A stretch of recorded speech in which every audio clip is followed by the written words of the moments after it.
Welcome to the Lightning Round, brought to you by Moviga. I'm Brian with your weekly source for all things movies, video games, and more. Go ahead, grab your ponchos, and let's catch up on this week's news. Well, it's been a sad week in the gaming industry. First up, Bungie, my favorite studio, has had to lay off about 17% of their studio in the last few days. This comes after another round of layoffs that happened earlier last year. In addition to these layoffs, there have been over 100 other employees transferred to other studios within Sony Interactive Entertainment. These are takeover moves. Sony is unhappy with Bungie leadership, as Bungie leadership oversold what their earning power would be. Sony paid a premium for Bungie when they acquired them and expected big returns, which they have not seen, unfortunately. This is what Pete Parsons says, the CEO of Bungie.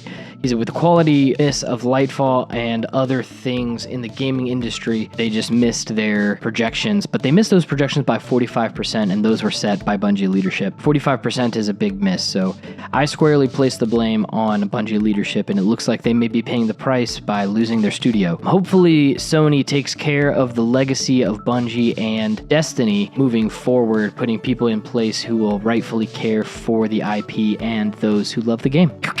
In other sad news, Game Informer is shutting down after 33 years. Many of you may remember Game Informer as the magazine you got with your pro membership at GameStop. Back in the day, they had just relaunched their print release in March and are now being completely shut down. GameStop, who owns Game Informer, let them know that they would be shutting down the entire business and providing severance packages for everybody. So our hearts go out to everybody, both in Bungie and Game Informer, affected by these layoffs. And we thank you for the last 33 years of service, Game Informer and Bungie. We hope that you are able to rebuild and move forward.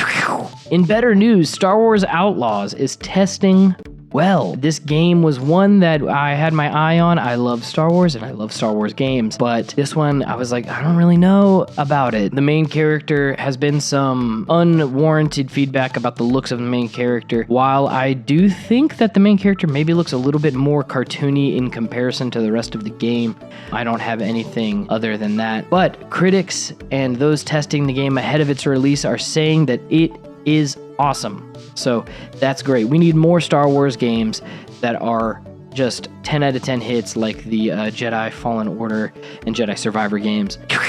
Well, it looks like the storm has passed. Be sure to check out the Moviga podcast wherever you listen to podcasts and find even more nerdy stuff at movigapodcast.com. That's where we're talking all things movies, video games, and more. Once again, I'm Brian, and thanks for joining me this week for The Lightning Round.